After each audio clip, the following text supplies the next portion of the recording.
जयपुर विकास प्राधिकरण के गठन के बाद पहली बार 39 साल बाद उसके भर्ती और पदोन्नति के नियमों में व्यापक बदलाव किए गए हैं।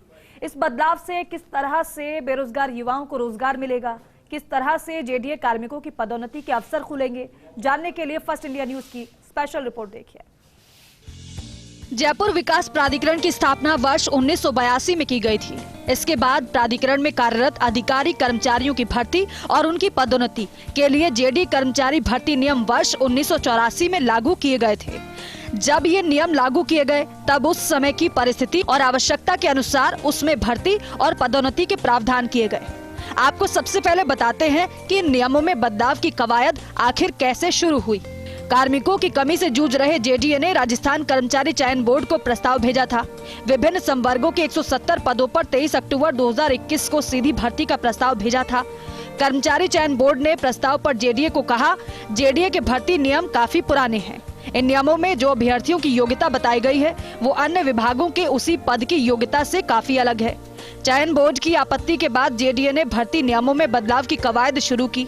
अतिरिक्त आयुक्त प्रशासन जुगल किशोर मीना के नेतृत्व में कवायद शुरू की गई। राजस्थान कर्मचारी चयन बोर्ड की ओर से भर्ती मामले में आपत्ति जताने के बाद जेडीए ने इस दिशा में काम करना शुरू किया। आपको बताते हैं कि किस तरह 39 साल पुराने नियमों में भविष्य की आवश्यकता के अनुसार बदलाव किया गया। कार्मिक विभाग के सेवानिवृत्त उप सचिव की सेवाएं ली गई। जेडीए के विभिन्न कैडर से संबंधित अन्य विभागों के भर्ती नियमों का अध्ययन किया गया। मसलन अभियांत्रिकी शाखा से जुड़े नियमों में सार्वजनिक निर्माण विभाग के नियमों के अनुसार बदलाव किया गया। नगर आयोजना शाखा के भर्ती नियमों में नगर नियोजन विभाग के समान प्रावधान डाले गए। लेखा शाखा के नियमों में बदलाव के लिए सरकार के वित्त विभाग के नियमों का सहारा लिया गया। विधि शाखा के भर्ती नियमों में विधि विभाग के अनुसार प्रावधान किए गए हैं। आईटी शाखा के नियमों में बदलाव के लिए सूचना और तकनीकी विभाग को आधार बनाया गया। अतिरिक्त आयुक्त जुगल किशोर मीना के स्तर पर हुई बैठक में बदलावों को फाइनल किया गया। जेडीए आयुक्त रवि जैन की अध्यक्षता में हुई कार्यकारी समिति की बैठक में मोहर लगाई गई। जेडीए आयुक्त रवि जैन की पहल पर इन वर्षों पुराने नियमों में बदलाव का काम शुरू किया गया था।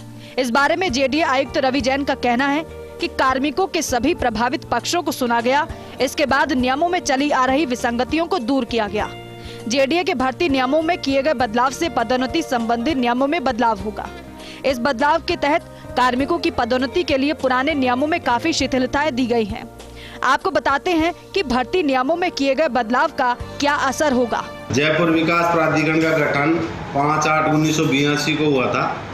इसके पश्चात जयपुर विकास प्राधिकरण में पहली बार भर्ती नियमों में संशोधन किया गया है, जो राज्य सरकार के डीओपी के रिटायर्ड डिप्टी सेक्रेटरी के द्वारा भर्ती नियमों में संशोधन कर भर्ती नियम तैयार किए गए, जिसका अनुमोदन हाल ही में कार्यकारी समिति की बैठक में श्रीमान आयुक्त महोदय की मेहरबानी से हो चुका है तथा माननीय मंत्री महोदय के अनुमोदन के पश्चात उक्त भर्ती नियम जारी कर दिए जाएंगे। निर्धारित समय के अनुभव की बाध्यता के चलते जेडीए कार्मिकों को पदोन्नति नहीं मिल पा रही है। नियमों में बदलाव से इन कार्मिकों की बरसों पुरानी मुराद पूरी होगी। मसलन विसंगति दूर होने से मंत्रालयिक संवर्ग के कार्मिकों के पास उपायुक्त बनने के अधिक अवसर होंगे। इन नियमों में बदलाव से बेरोजगार युवाओं को रोजगार मिल सकेगा। जेडीए विभिन्न पदों पर सीधी भर्ती कर सकेगा। जेडीए के प्रस्ताव पर राजस्थान कर्मचारी चयन बोर्ड भर्ती शुरू करेगा। इसके तहत कुल 170 पदों पर भर्ती किए जाने का फिलहाल प्रस्ताव है। कनिष्ठ लेखाकार के 15, कनिष्ठ अभियंता के 60, विधि सहायक के 10, कनिष्ठ सहायक के 75 और आशु लिपिक के 10 पदों पर भर्ती का प्रस्ताव है। भर्ती नियमों में बदलाव के साथ ही जेडीए में पहली बार किए जा रहे कैडर स्ट्रेंथ रिव्यू की मंजूरी का मामला अंतिम चरण में है। यूडीएच ने यह प्रस्ताव वित्त विभाग को मंजूरी के लिए भेजा है। इस प्रस्ताव के तहत जेडीए में 441 पदों में बढ़ोतरी की गई है।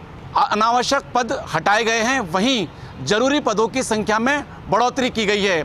इन पदों को सीधी भर्ती और पदोन्नति से भरा जाएगा। इसमें बाधक बने नियमों में जेडी की कार्यकारी समिति ने बदलाव किया है। कैमरा पर्सन सुरेंद्र सैनी के साथ Abhishek Srivastava, First India news, Jaipur.